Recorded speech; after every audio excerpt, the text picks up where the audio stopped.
Hello అండి. ఈరోజు నేను బీట్రూట్తో ఫ్రైడ్ రైస్ చేశానండి. చాలా టేస్టీగా వచ్చిందండి. ఇందులో నేను ఎటువంటి సాసులు కానీ మసాలా పౌడర్స్ కానీ వాడలేదండి. మనకి మధ్యాహ్నం అన్నం మిగిలిపోయినప్పుడు లేదా నైట్ టైం ఇలా డిన్నర్లోకి ఫ్రైడ్ రైస్ బీట్రూట్ వేస్ట్ చేసుకుంటే ఉత్తిగా అన్నం తినేవచ్చండి. దీంతో పక్కన కూర కూడా అక్కర్లేదండి.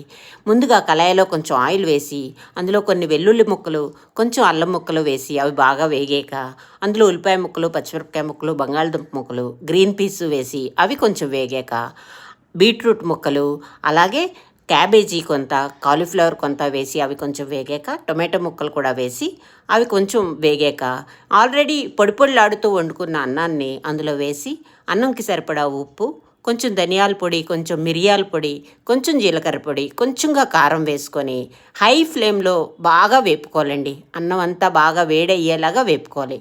మన ఫ్రైడ్ రైస్ రెడీ అయిపోయిందండి. దీన్ని ప్లేట్లో పెట్టుకొని పచ్చి ఉల్లిపాయ ముక్కలు పెట్టుకొని ఒక చిన్న నిమ్మకాయ ముక్క వేసుకొని తినేస్తే సూపర్ డిన్నర్ అండి. చాలా బాగుంది. ఒక్కసారి ట్రై చేయండి. అలాగే నా వీడియో నచ్చితే లైక్ చేసి సబ్స్క్రైబ్ చేస్తారు కదా.